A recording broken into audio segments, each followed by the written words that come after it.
চলতি সিজনে শেষবারের মতো আইপিএল এর মেগা শোয়ে নামতে চলেছেন Mustafiz. Man of the match, purple cap, match winning performance, নানা কারণে চেন্নাইয়ে এবার বড় নাম টাইগারদের কাটার মাস্টার। বিশ্বকাপের আগে ফর্মে ফিরেছেন ভালো মতো, তবে পাঞ্জাব ম্যাচে ব্যস্ত রুশোদের বিপক্ষে মুস্তাফিজের অপেক্ষায় আর এক পরীক্ষা। ফিজ পারবেন তো শেষটায় আলো কাটতে? পার্থবণিকের রিপোর্ট।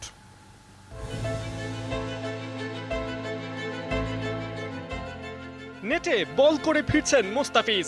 একের পর এক ডেলিভারিতে ধোনি ঋতুরাজদের নিচ্ছেন পরীক্ষা। অনেক সময় ফিজকে অনায়াসে খেলা গেলেও হঠাৎ একটা কাটার কিংবা বাউন্সারে তাদেরও চমকে যেতে হচ্ছে। মুস্তাফিজ ওদের অবস্থা দেখে হাসেন, জানেন পিছে থেকেও কিভাবে কামব্যাক করতে হয়।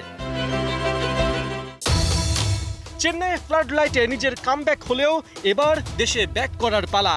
পাঞ্জাব কিংসের বিপক্ষে বুধবারের অ্যাসাইনমেন্টই এবারের আইপিএলে মুস্তাফিজের লাস্ট ড্যান্স। এবারের আইপিএলে man of the match, purple cap, চেন্নাইকে ম্যাচ জেতানো ইনিংস কিংবা উইকেট টেকিং লিস্টের টপে নাম লেখানো। কি না পেয়েছেন মুস্তাফিজ, আরো স্পষ্ট করে বললে কি না করেছেন। বিসিবির কাছে তাই অনুরোধ করেই পাঞ্জাব ম্যাচের জন্য ফিজকে চেয়ে নিয়েছে চেন্নাই। 9 ম্যাচে 10 পয়েন্ট ধোনিদের। অন্যদিকে পাঞ্জাব 6 পয়েন্ট নিয়ে অনেকটাই পিছিয়ে। তবে টপ 2 এ উঠতে গেলে পাঞ্জাবের বিপক্ষে 2 পয়েন্ট চেন্নাইয়ের কাছে অমূল্য। পয়েন্ট টেবিল দেখে অবশ্য পাঞ্জাবকে দুর্বল ভাবার সুযোগ নেই। টানা 4 হারের পর শেষটায় জনি বিয়ারস্টো যেভাবে কলকাতার উপর টর্নেডো চালিয়েছেন, যেভাবে 262 রানের লক্ষ্য 8 বল হাতে রেখেই টপকে গেছেন, তাতে ওকে থামাতে মুস্তাফিজের দিকে নিশ্চয়ই চেয়ে থাকবেন ধোনি। পাঞ্জাব ম্যাচে মুস্তাফিজের হিট লিস্টে বিয়ারস্টো ছাড়াও রাইলি রুশো, স্যাম কারানো আছেন।